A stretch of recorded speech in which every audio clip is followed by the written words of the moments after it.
Welcome everybody to the Missoula County Democrats monthly meeting. We're lucky to have a great program this evening about homelessness.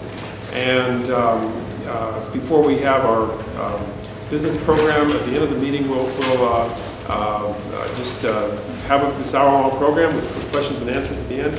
And to start us off, I'm going to introduce Stacy Rye, our Vice Chair, to introduce our speaker tonight. Thank you. Hello. I think most of us know Ms. Susan Hay Patrick is here from United Way. She's the CEO of United Way. I believe this is her 5th or 6th year at United Way. She's kind of breathed new life into the organization. She's raised a considerable amount of money in this community for causes that she is passionate about, for which the money goes to them to provide services in our community in regards to health, education, and Financial stability, which I just had on the edge of my tongue there.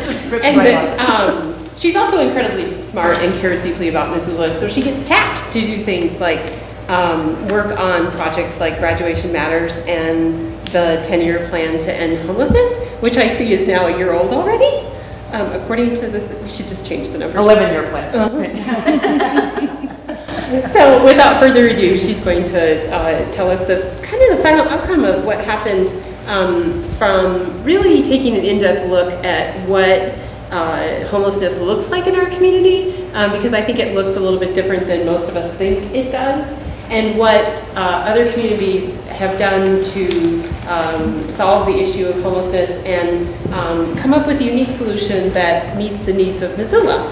And I think it's a very noble effort. So without further ado, tell us about it. Thank you. Thanks for having me.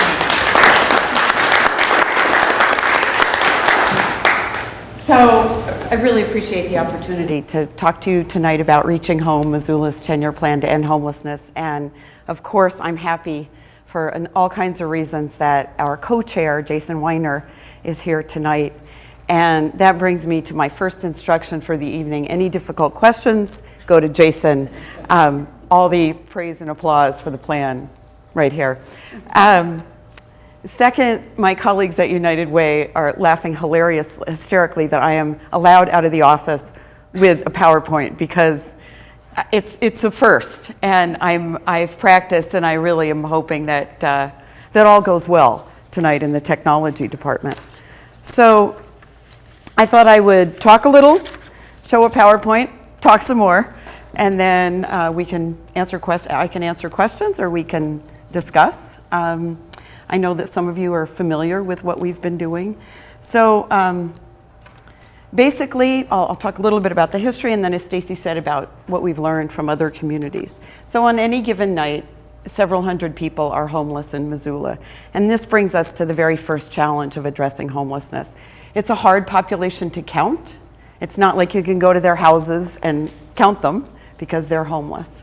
But we think that on any given night, estimates range from in the high 150 to 200 to several hundred. So no matter how many there are, it's too many for Missoula, and we need to do something about it. They're not just the relatively few, highly problematical, most resource-consuming folks that we see just less than a half a block from here, outside of on the courthouse lawn. They're kids aging out of foster care and don't have a place to stay. They're women fleeing domestic violence and staying at the YWCA shelter. They are teenagers couch surfing in their friends' homes. They're families doubling up with relatives. It's the mom and her kids living in the car. It's the young couple who can't save first and last month's rent. They have jobs, but they just can't get the resources together to move into stable housing of their own. Regardless of who they are, they're never quite sure where their next night of shelter or their next meal will come from. So against this background, and following a national trend begun under the George W. Bush administration. Mayor Engen and the Board of County Commissioners in 2011 appointed a group of business, nonprofit, public and private folks to craft a 10-year plan to end homelessness. None of us was necessarily an expert in homelessness or housing, but I think we are experts at getting things done. So the result is Reaching Home, Missoula's 10-year plan to end homelessness. It's aspirational, but it's also practical. It is designed to, within 10 years, bring homeless people into stable housing appropriate for their situations. It's not going to be easy or cheap. If it were easy or cheap to do, we would have done it by now, because that's what Missoula does. Identifies problems, brings together the people and resources to address them. So it's complicated to find appropriate housing for folks because everybody's different. You know, the woman staying at the YWCA shelter is different from the foster kid, is different from the guys on the courthouse lawn, who are different from the families doubling up with their relatives or living in their cars. And it's really important that when we talk about homeless people, we don't talk about the homeless. Many of you have heard me say this for many years, but when we make them monolithic, we forget that every single one of them is homeless for a different reason. Some by their own hand, many more by the hand they've been dealt. So when we talk about the homeless, you know, it's like they're real people with real stories. Every one of them has a real story. And that's in part why it's so difficult to craft solutions to ending homelessness, because everyone's homeless for a different reason. So let's first acknowledge that we have terrific, heroic efforts in this community already to house people, to shelter people, and to link them with services. That's one of the things that Reaching Home does. It builds on current community efforts, and it provides a blueprint to address the causes of homelessness, and then bring together the people and resources to create housing and supportive services to end it.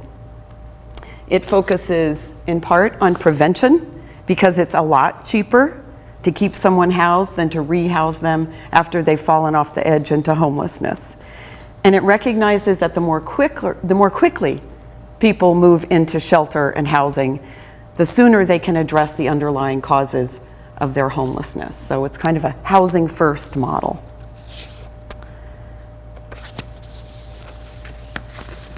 A lot of paperwork here tonight. And I'll talk about our 2010 study that showed, and what we learned from that study. But the study showed that people who are homeless are high users of emergency and public services, including hospital emergency rooms, principally St. Patrick Hospital, and shelter, principally the Poverello. So the plan recommends strategies that provide a better return on the public's money. So it's not just the right thing to do, the decent thing to do. It makes better economic sense for our community to address homelessness. So again, it's bold, but it's also pragmatic. It doesn't focus principally on services for homeless people. It focuses on creating solutions to homelessness. It sets a lofty goal, ending homelessness within 10 years, but it provides a roadmap for doing so. We include anticipated outcomes, strategies, performance benchmarks, timelines, and resources needed. It identifies new partners who have to come to the table, along with those who have been struggling in the trenches for years, working on housing and homelessness issues. So businesses, landlords, homeless people, property managers, real estate developers, people of faith, community volunteers, Missoula County Democrats.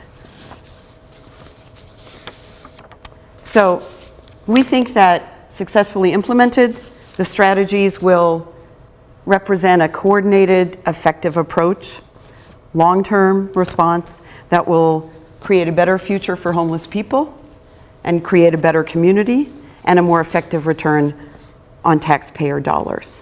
So what did we learn during our 2 years of study, and what's in the plan? Here's where technology and I meet. So we did this needs assessment. These are some, it was, many of you probably remember hearing about it in 2010.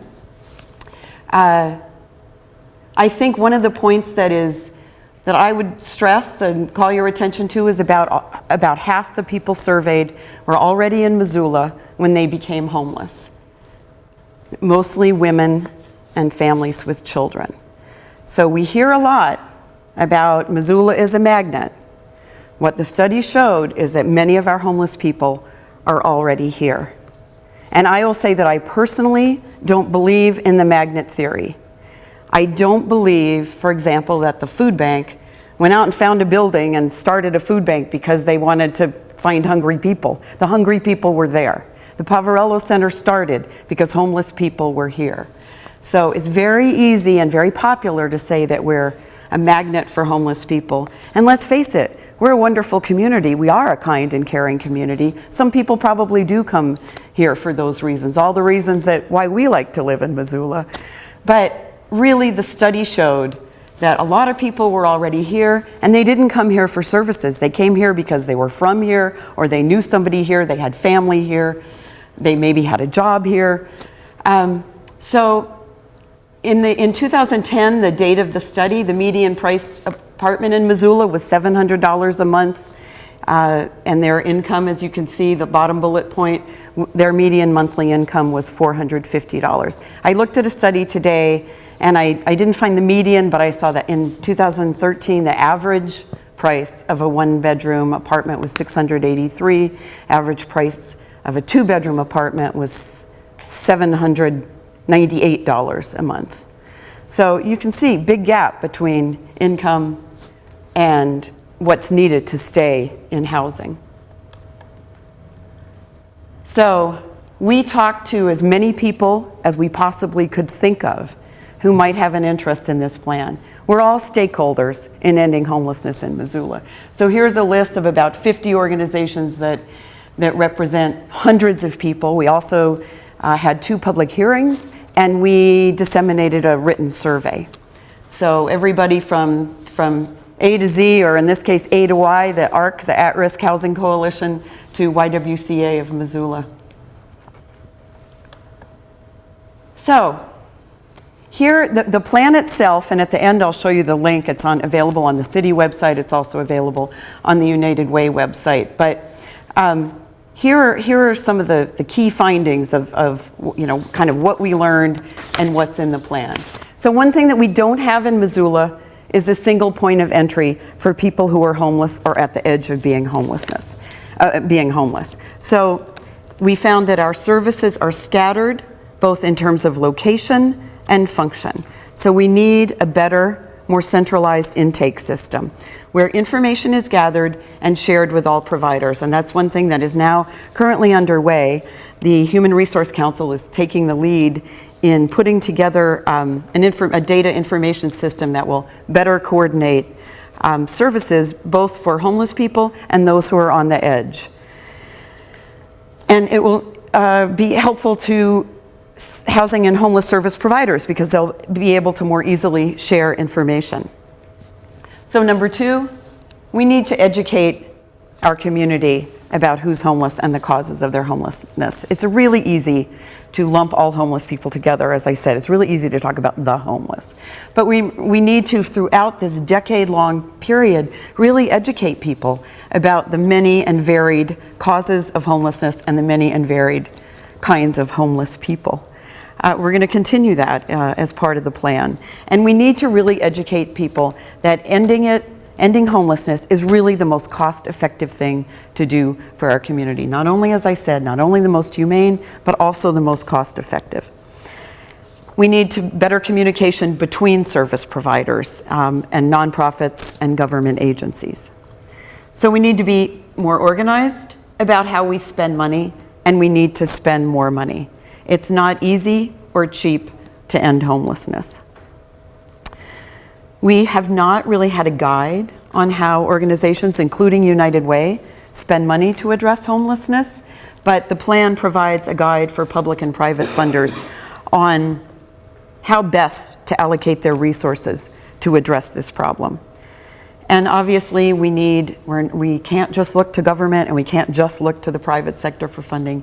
There's a role for everybody to play in supporting better housing and appropriate housing for everybody who needs it. Number 4, more money. One of the things that we've found at United Way is some of the smallest grants we make are for distributed by 211, the information and referral hotline at the Human Resource Council. We give them $1,000 a month to distribute to individuals that they've screened to determine their needs. And they go for things like car batteries, a prescription, utility bills, funds that this family or individual has no other way to pay. And it is really the link between keeping them housed and having them fall off the edge into homelessness. So more pools of money to help people with housing emergencies, with economic transitions for that one thing that happens, that one unforeseen thing that can tip them over the edge. And as I said earlier, it's much more expensive to rehouse people than to keep them housed. We need more affordable housing. I don't think that's a secret to anybody who follows housing issues.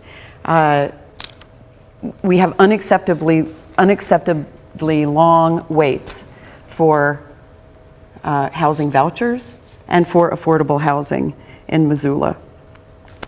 We have about 1,200 people on waiting lists. It's just not acceptable. We need to do better.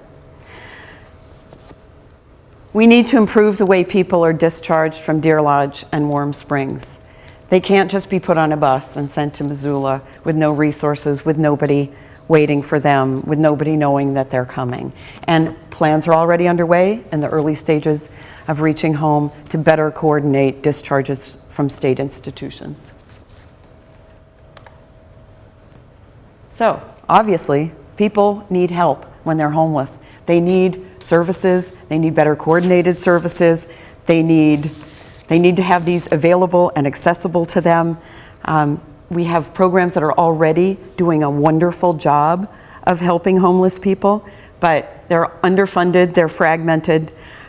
We have a one-day Project Homeless Connect that provides all kinds of services to homeless people, but homeless people aren't in need one day of the year. So need to find ways to provide services to people on a more regular basis and better support the programs that are already providing services and have a great track record of doing so. Obviously, landlords are a part of the solution to homelessness, and we've been really encouraged by the response from many local landlords to the 10-year plan. They want to be helpful. They want to keep people in their homes, but they need some help doing so. We want to talk to landlords and make it possible for them to keep people in housed rather than evicting them, starting the cycle, the downward cycle again. Could we start an insurance program that protects landlords and ensures that the rent will be paid, especially when their tenants are among some of the most hard to house people in our community? Emergency shelter must be available, must be generously supported. We will always have a need, no matter what community you talk about. A community always needs an emergency shelter, but it should be like a triage center where people's needs are identified, they stay a very short time, and then they transition into housing appropriate for their situation. I think for too long, we've looked to the Poverello as the solution to homelessness. The solution to homelessness isn't shelter, it's housing. And then finally, transitional housing must be readily available to help people move from shelter to transitional housing to permanent housing. Has to be part of the continuum that connects people with stable and long-term housing. So, here are the plan is many pages. Here are the first steps of what we're doing now. We are in the process, we will soon be hiring a position, a coordinator's position, funded by the city and county, and housed at United Way. We had a lot of talk about where the coordinator should be housed, and there was a strong feeling on the part of many in the community and many involved in creating the plan that it would be better to house it at a private organization rather than in a public organization. You know, there's a role for all of us to play in ending homelessness, and we at United Way decided that we would be able to house this person, provide the daily supervision in partnership with the city and the county, and also be a repository for funds donated to support the 10-year plan, the private sector funds that we're going to be raising to help implement this plan over the next decade. We want to start, and there are some efforts already underway, to develop a pool of funds for these emergency funds, these small, relatively small amounts of money that I was talking about that can make such a big difference. And then how do we help people? So many people in our community just need first and last month's rent and a security deposit. They have jobs. They can maintain their housing once they get into it. They can't get into it without some help. Maybe it's a loan fund. You know, there are all kinds of different models that other communities are using. That single point of entry, again, efforts already underway. You shouldn't have to knock on 1 million doors if you're falling into homelessness or if you're already homeless. Trying to create more affordable housing. And this is a critical one, prioritizing resources to that small, most resource-consuming, most problematic, most visible portion of the homeless population. The people who often make our downtown experience not what we would like it to be. But experiences of communities nationwide show that when you address the needs of those people, you free up resources to help the vast majority of other people who are homeless. Involve more community members in implementing the plan, people just like you, and increase, again, that educational component, constantly talking to people about who is homelessness, about who is homeless, about the causes of homelessness and the solutions. You can have the most perfect plan and be executing it at the appropriate pace and have all the glamorous vision of ending homelessness that you want, but if you're not communicating it to people, you really run the risk of not having that community buy-in, not getting people excited and motivated to assist you. Again, figuring out how we can better spend money, the money that we already have available for housing and homeless services, and the money that we plan to raise to address homelessness. How can we spend it in a more coordinated way, making sure that we're getting the best bang for the buck, the best return on our investment? When you think about it, we've been spending as a society hundreds and hundreds of millions of dollars for many years, and by any reasonable standard, homelessness hasn't gotten better. So we need to start doing something different. And then, again, making recommendations to every governing body we can get in front of about prioritizing resources for homeless people. Here's the reporting structure. It's a little bit funny looking, but let me see if I can explain. We'll have a contract between United Way, the city and the county, and the sort of executive committee or contract compliance committee will be my executive committee at United Way, our board officers and myself, the city chief administrative officer and the county chief administrative officer. The steering committee, the circle to the left, is kind of like the board of directors for the plan, a large group of very diverse stakeholders, business people, landlords, realtors, contractors, city council people, county commissioners, nonprofit folks. And then we need a technical advisory committee of the frontline people who work with homeless people every day and provide housing and services. They really know what's going on in people's lives and what services they need and what approaches are going to work for their clients. So they'll be kind of like the boots on the ground people as we implement the plan. And then if you haven't already read it, and it's a good read, owe a huge debt to my colleague Michael Moore, who's the principal author of the plan. It's available on the city website, and it's available on our United Way website. And then you can certainly, Jason and I welcome your advice and involvement and active support for the plan. I believe that's the final slide of the Susan Hay Patrick PowerPoint. United Way colleagues everywhere are breathing a sigh of relief that nothing broke. So, we have heard, Jason and I and those of us on the 10-year plan working group have heard plenty of people tell us, ending homelessness, that's nuts, you're never going to do it. You're just being naive, and why don't you say that we're just going to end homelessness? We're going to end homelessness for most people. But as my colleague Michael Moore would say, we decided we really wanted to swing for the fences on this. We didn't want to say we're going to end homelessness for these people, but not for these people. I think if you aim low, you fall short. And I think our community, this community gives me every reason to believe that we can aim high and that we can really move the needle in the right direction on homelessness. A homeless advocate named Joel John Roberts did a story in the Huffington Post at the end of last year. He studied 37 communities where 10-year plans had been implemented. And he asked the question, are 10-year plans, the first ones were implemented, approved in like 2002 or 3. And he said, so have they ended homelessness? And he said, no, but have they made progress by creating a credible path to ending homelessness in 10 years if these plans are funded and followed? And his answer was a resounding yes. So we think we can do that in Missoula. We have taken the best from the best 10-year plans in hundreds of communities nationwide.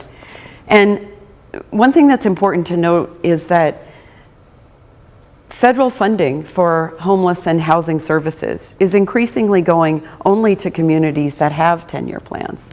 So not only is it the right thing to do, not only does it make better economic sense for our community to end homelessness, but it's kind of a federal mandate that, again, the government, I think, is realizing that it has spent hundreds of millions of dollars for decades to address homelessness, and things haven't gotten better. We have to start doing something different. And that brings me to, before we get to the fun part of questions and answers, I read this great article by another guy who had gone to many cities to look at community 10-year plans to end homelessness. And he came up with an article called 2013, The Year to Stop Doing Certain Things in Order to Strengthen the Resolve to End Homelessness. And he has 15 things that he thinks communities should stop doing. I'm only going to focus on 6 of them. And I'd be happy to provide you with the link to his blog if you want to read all 15. But here's 6 that I think particularly resonate. First, stop being afraid to commit to ending homelessness. If every decision we make in the present is about supporting a future end to homelessness and where we want to be in 5 or 10 years, we will get there. We will be farther ahead than we are now, than, hoping and criticizing and perhaps not acting in an organized way to end homelessness, or hoping that, somebody magic from on high will come down and end it. Stop settling for business as usual. If what we were doing in our community truly worked in terms of providing an end to homelessness, I wouldn't be standing in front of you talking about a 10-year plan to end homelessness. Stop thinking your community is so unique that the practices used elsewhere will be useless where you live. And I think we all fall into that trap. We all love Missoula. We all know Missoula is special. But we don't need to spend so much time looking in the mirror that we don't look out the window and see what's worked around the country. You are unique, just like everyone else. And so let's transfer the knowledge of what has worked in other communities. Many of them larger than Missoula, many of them smaller than Missoula, many of them about our same size. Let's build on what's worked elsewhere and apply it here. Stop thinking that more money is the answer to everything.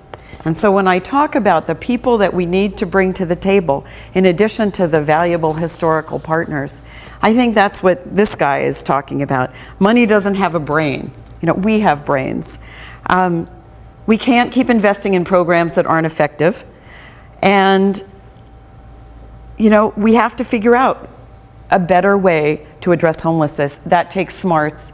It takes our money. It takes our muscle. It takes our head. Stop waiting for everyone else in your community to get on board. We took some hits as part of the Reaching Home effort. We weren't housing and homeless service providers. We made every effort, as I think the PowerPoint demonstrates, to reach out to people, but we took some hits. You know, people are afraid when you talk about changing the way funding is distributed. But, you know, I don't think we need permission. I think we are experts at getting things done, and I think we are fully committed to implementing a vision that has been really put together with a lot of thought, a lot of input. It's been approved by the Board of County Commissioners and by the City Council, and we're going to move forward. We're going to move ahead. And then stop focusing on the barriers. Again, we've had a lot of people tell us, you're never going to do that. You're never going to end homelessness. Well, not if, you know, not with an attitude like that, we're not. We're not Pollyannas, but I think we're possibilists. And if we didn't believe it was possible to do, we wouldn't have spent the last few years working on this. So, I don't know. I guess I would just end by saying, before the questions and answers, that we need all of you. We need everybody. Whether you think it's possible or whether you think this is some pie in the sky plan. But we need your help. We need your ideas. We need your commitment. We need you to point us to resources or provide them yourselves. There's a role for everybody to play. We're going to have a better Missoula for homeless people and a better Missoula for all the rest of us. So thank you very much. Jason Weiner welcomes your questions. And, and I really appreciate the chance to talk to you. Thanks.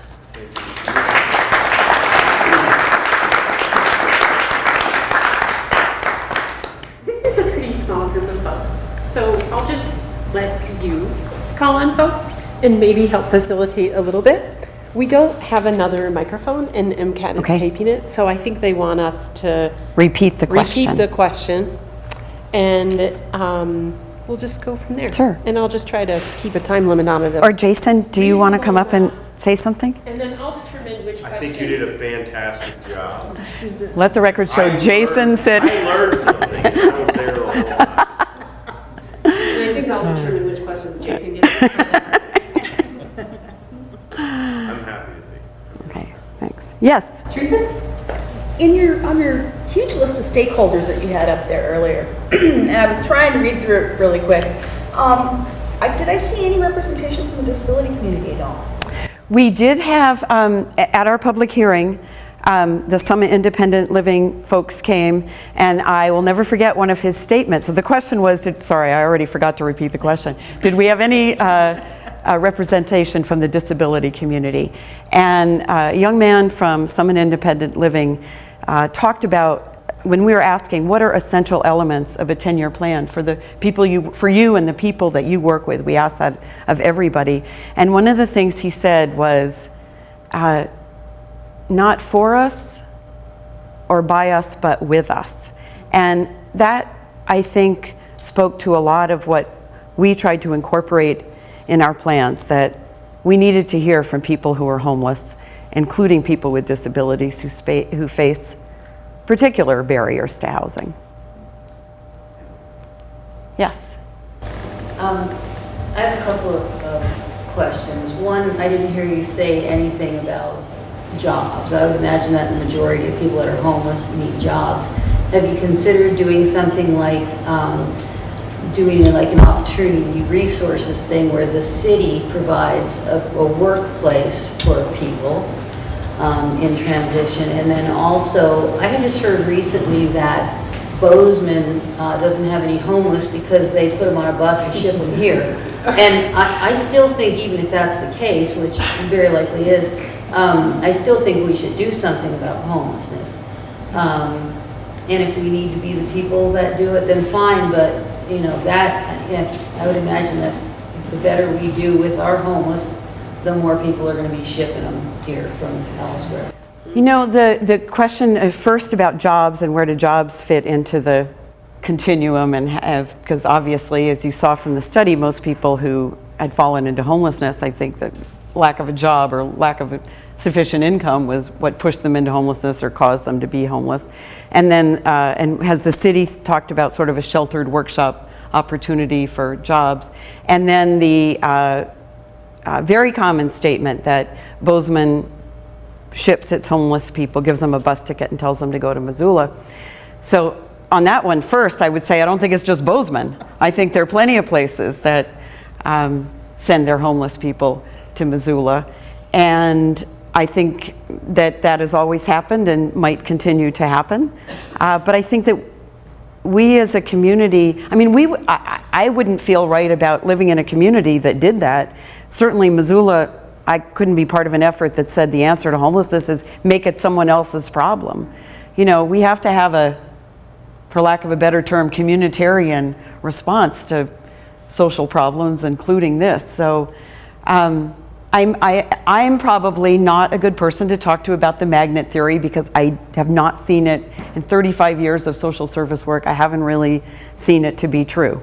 But I know it's very popular. We cling to that because we think that somebody else is making our problems making problems our problems.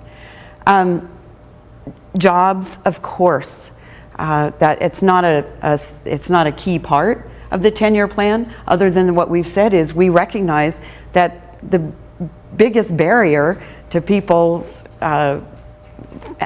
being in sustained housing, stable housing, is that they can't afford to stay there.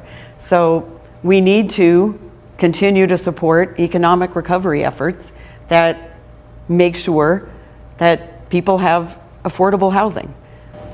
Yeah, well, I'd like to think that you guys would consider putting something together, like an opportunity resource. I think it's a great idea to consider putting together something. Something to do, you know. Give people opportunities, and I agree. And even if it's community garden, anything, you know. Community gardens, one option, sure. I mean, I think we're going to be looking at everything because at some point, you know, you walk upstream to find out why people are falling into the homeless river, and at some point it's, you know, some point it stops at the lack of economic opportunity.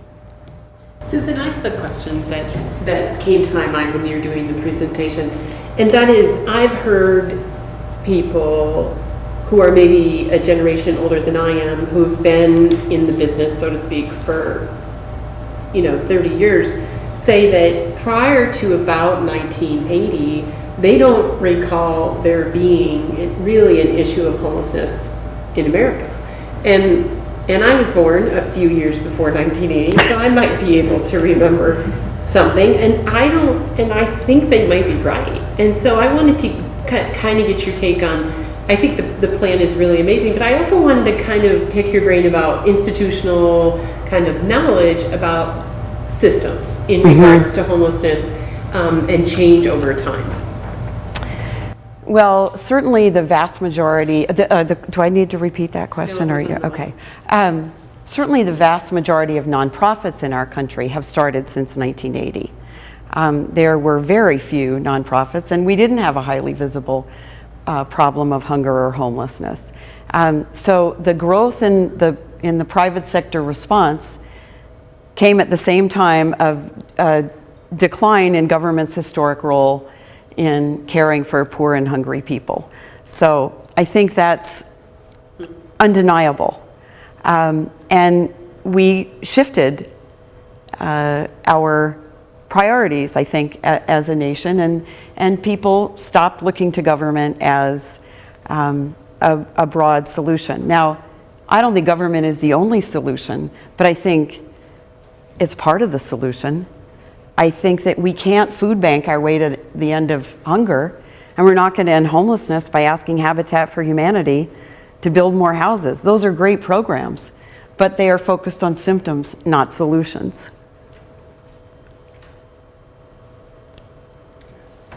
Other questions? Barbara Behrens. Yes, my question involves the single point of entry. I thought I heard you say that the Human Resource Council is developing kind of a database of all the service providers that would create a single list. But how is the single point of entry, how do you envision it working once that database is created? Is there going to be staffing for it, and where would that reside? So the question is about the single point of entry. We've said we've needed one, that we need to better coordinate services available, and people who need services need to better know how to get them. You know, there is a federal system that organizations receiving federal funds are required to use with the sort of Orwellian name of the Homeless Management Information System, or HEMIS, commonly known as HEMIS. We think that we can develop something that meets the federal HEMIS requirements, but also is more user-friendly. There are models out there. And discussions are underway now. Is it a virtual point of entry, or is it an actual physical place? Is it at the Poverello Center? Is it at some other place? I don't think we've made any conclusions about that. I think we're letting the frontline people will be making recommendations to us about that. Dave. Willis. Oh, well, Go ahead, Willis. I think To tie into the question about job opportunities, one of the first things I want to ask is, usually what is the educational attainment level or the skill attainment level of most of our homeless folks in Missoula? Because I think, that has, I think, a lot of, a significant bearing as to, the level of homelessness in the community. So I'm just wondering, do you have any data or any information? the question was about the level of education that people who are homeless have attained. I don't have the study with me, but I do remember that there was that most people had a high school education, at least. So there was people weren't, high school dropouts, but I can't remember the actual. I'm going to have to get back to you on that, unless Jason knows and can tell me and is Googling it right now, and then I'll tell you all. There's a table in there. There's a table in the plan. Okay, so a follow-up then to it, and I didn't see it in the plan. So is there, in order to develop the skills, a method by which the plan sets to help homeless folks attain the skill levels to go into a job that we, to look to a job, to survive, somewhat survive? I know these are usually pretty low-end paying jobs, Right. So the question was, is there something in the plan that talks about job training, job readiness? I think that the way I would answer that is to say that the plan doesn't have an answer to everything, but I think we strongly, those of us involved in creating it and to be involved in implementing it, will be looking at successful models in Missoula and elsewhere and they're labor intensive and cost intensive, costly, of how we can provide people with opportunities for high school completion, for job training, and the success of this plan is, of course, in part tied to the success of our local economy. But I don't think we haven't spelled out strategies as specific as you've mentioned tonight. Talk, Jason. Yeah, I mean, the one thing that I would say is that we've definitely identified. Yes. Okay. We've definitely identified that there is a need for education and job training. When you ask people who are homeless themselves, they identify that as one of the top things that they would need. When you ask them, what do you need in addition to housing? But the philosophy behind our plan really is that what someone who's not housed needs more than anything else is housing. And our feeling is that in terms of being able to be a good employee or be receptive to additional training, that what they first need is stability. So that's kind of, our foray into training people up is stabilizing them. But clearly that's got to be part of the whole system. And I think even some of the programs, for example, that my own organization, United Way, supports, which are focused on helping kids stay and succeed in school, programs that help kids graduate from high school ready for additional training or ready for college, that there are all kinds of efforts in our community that I think the plan can rally support for and get to scale. Emily. Just to follow up, so Melissa's question or comment, I know that the Housing Authority recently started, and the federal government does have funding for sort of taking it another step in terms of like computer literacy and stuff. Like the Housing Authority recently set up a job training program. Right. So there are efforts like that in the city, and Yes. There was a wonderful story recently in the media about the new computer lab you're talking about it, that the Housing Authority started so that people don't have to wait in line at the library and that they're right there. And so programs like that, I think, are clearly needed. And as Jason said, we can start thinking about that when people are housed. The housing first approach really is rooted in the belief that people can start addressing the causes of their homelessness once they're in housing.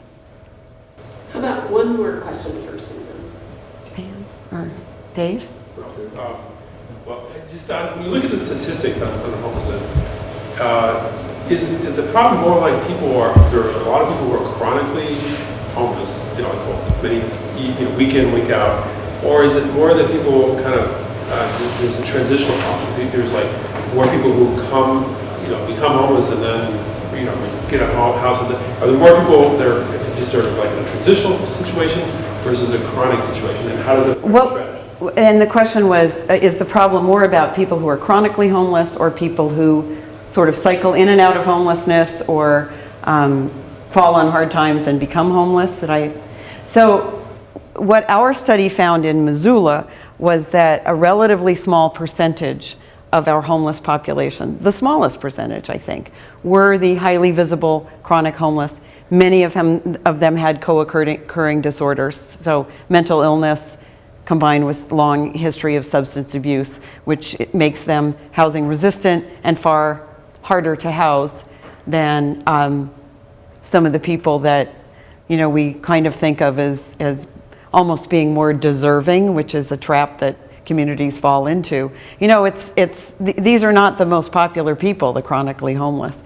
But when we free up resources, when we address their needs, and it frees up millions of dollars to help the bigger population of homeless people who have fallen on hard times and can't get back on their feet.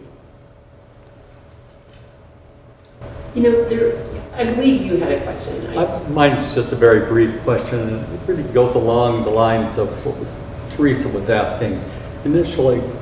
And that is the slide that included the 50 entities that are involved in the process went by pretty quickly, of course. Yeah, and is there a place where we can find, just to double check, to make sure the entities that we can think of are included on that list? Sure. I can send you that list, and I can also cycle back on the PowerPoint and list it. We had as I said, we heard from hundreds of people, surveys, public hearings in this very room.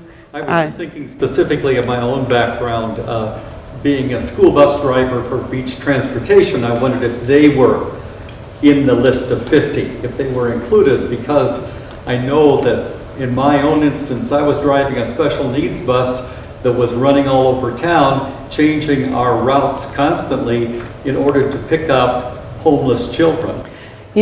So the question is, did we involve beach transportation and bus driver? And not that I can recall specifically, but we certainly relied a lot on the testimony of word and people who keep track of homeless kids in the school for Missoula County Public Schools, and a lot of organizations that deal with homeless families. We had a lot of involvement from people working with the district and working with homeless families in the district. Great.